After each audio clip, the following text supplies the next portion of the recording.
নমস্কাৰ সকলোকে স্বাগতম জনাইছো আসাম কেৰিয়াৰ পইণ্ট ইউটিউব চেনেলৰ অন্য এটা নতুন ভিডিঅ' লৈ বন্ধুসকল আজিৰ ভিডিঅ'টিৰ জৰিয়তে আপোনালোকৰ বাবে এটা খুবেই ভাল খবৰ লৈ আহিছো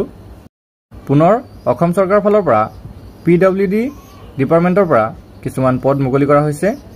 তো আপোনালোকৰ কোনে কোনে সেই পদসমূহত এপ্লাই কৰিব পাৰিব কিমানটা পদ মুকলি হৈছে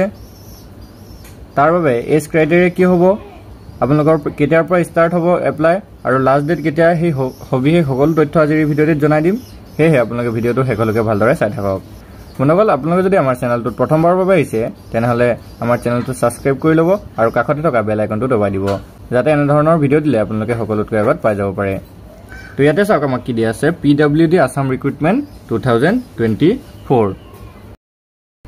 অৰ্থাৎ পিডব্লিউডি আসাম ৰিক্ৰুটমেণ্ট 2024 ৰ 80টা জেই মেকানিক্যাল পোষ্ট মুকলি কৰা হৈছে তো আপোনালোকৰ কোনে কোনে এই পোষ্টসমূহত এপ্লাই কৰিব পাৰিব চাওক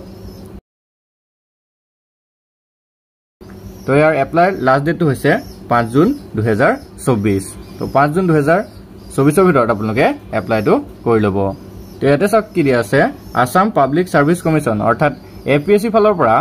80টা জুনিয়ৰ ইঞ্জিনিয়াৰ অৰ্থাৎ মেকানিক্যাল পোষ্ট আপোনালোকৰ বাবে মুকলি কৰিছে তো ইয়াতে আমি যদি ক্যাটাগৰি ওয়াইজ পোষ্টসমূহ চাবলৈ যাওঁ তেতিয়া চাওক টোটাল হৈছে পোষ্ট আমাৰ 80টা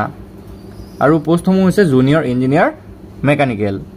তো ইয়াতে আনৰিজাৰ্ভ অৰ্থাৎ ইউআৰৰ বাবে 44টা পোষ্ট ওবিসি আৰু এমওবিসি সকলৰ বাবে 25টা post OBC MOBC tea tribe আৰু আদিবাসী কমিউনিটি সকলৰ বাবে এটা পোষ্ট আৰু এসসি ৰ বাবে এটা পোষ্ট এসটিপি ৰ সকলৰ বাবে 5টা পোষ্ট আৰু এসটি সকলৰ বাবে 4টা পোষ্ট দিয়া হৈছে ইয়াতে যদি আপোনালোকে চাবলৈ যায়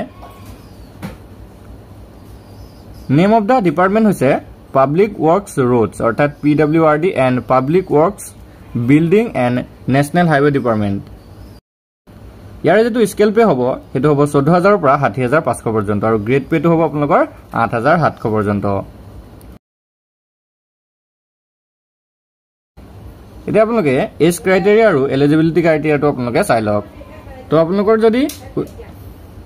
আপোনালোকে 21 বছৰৰ পৰা 38 বছৰ পৰ্যন্ত এই পদসমূহত এপ্লাই কৰিব পাৰিব ক্যাটাগৰি ওয়াইজ আপোনালোকৰ এজ ৰিলেক্সেশন দিয়া হৈছে এসসি সকলৰ বাবে 5 বছৰ এসটি সকলৰ বাবে 5 বছৰ ওবিসি এমওবিসি সকলৰ বাবে 3 বছৰ পিডব্লিউবিডি সকলৰ বাবে 10 বছৰ আপোনালোকক এজ ৰিলেক্সেশন দিয়া হৈছে তো এতিয়া আমি আহো মেইন পইণ্টলৈ এডুকেশ্যন কোৱালিফিকেশ্যন তো আপোনালোকৰ কোনে কোনে এই পদসমূহত এপ্লাই কৰিব চাই লওক তো ইয়াতে আমাক কি দিছে চাওক এডুকেশ্যন কোৱালিফিকেশ্যনটোত the candidate must have a 3-year diploma in mechanical engineering from any technical institute recognized by the government তো চৰকাৰী ফালৰ পৰা আপোনালোকে মেকানিক্যাল ইঞ্জিনিয়াৰিঙত 3 বছৰৰ ডিপ্লোমা থাকিব লাগিব তেতিয়াহে আপোনালোকে এই পদসমূহত এপ্লাই কৰিব পাৰিব তো যিসকলৰ মেকানিক্যাল ইঞ্জিনিয়াৰিঙত 3 বছৰৰ ডিপ্লোমা আছে তেওঁলোকেহে এই পদত এপ্লাই কৰিব পাৰিব তো ইয়াতে চাওক সিটিজেনশিপটো আপোনালোকে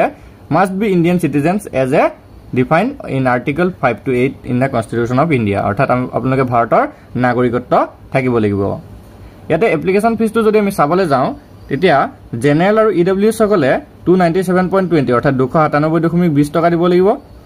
এসসি এসটি ওবিসি এমওবিসি সকলে 197.20 অৰ্থাৎ 197.20 পইচা দিব লাগিব আৰু বিপিএল থকা সকলে 47 আৰু পিডব্লিউডি থকা সকলে 47.20 আপোনালোকে দিব লাগিব আৰু পেমেন্ট মোডটো হ'ব অনলাইন এতিয়া আপোনালোকে কেনেদৰে এপ্লাই কৰিব চাওক তো ইয়াতে আপোনালোকক এটা লিংক দিয়া হৈছে তো অনলাইন এপ্লিকেশন ফৰ্ম লিংকটো আপোনালোকক ডেসক্ৰিপচনত দিয়া হ'ব আৰু সেই ডেসক্ৰিপচনৰ পৰা আপোনালোকে ইয়াৰ বাবে এপ্লাই কৰিব পাৰিব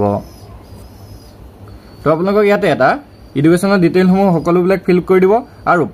পাছপোৰ্ট সাইজ ফটোগ্ৰাফ আৰু সিগনেচাৰটো আপোনালোকে দি দিব তো এইখিনি সাবমিট কৰাৰ লগে লগে আপোনালোকৰ অনলাইন এপ্লিকেশনটো কমপ্লিট হৈ যাব তো যিসকলে এই পোষ্টসমূহৰ বাবে এপ্লাই কৰিব বিচাৰে বা যিসকলৰ এডুকেশ্যন কোৱালিফিকেশ্যনটো আছে তেওঁলোকে এই পদটোৰ বাবে এপ্লাই কৰি ল'ব আৰু আজি ভিডিঅ'টো আপোনালোকৰ বাবে ইনফৰ্মেটিভ হ'লে ভিডিঅ'টো এটা লাইক কৰি দিব আৰু আমাৰ চেনেলটো সাবস্ক্ৰাইব কৰি কাষতে থকা বেল আইকনটো দবাই দিব ধন্যবাদ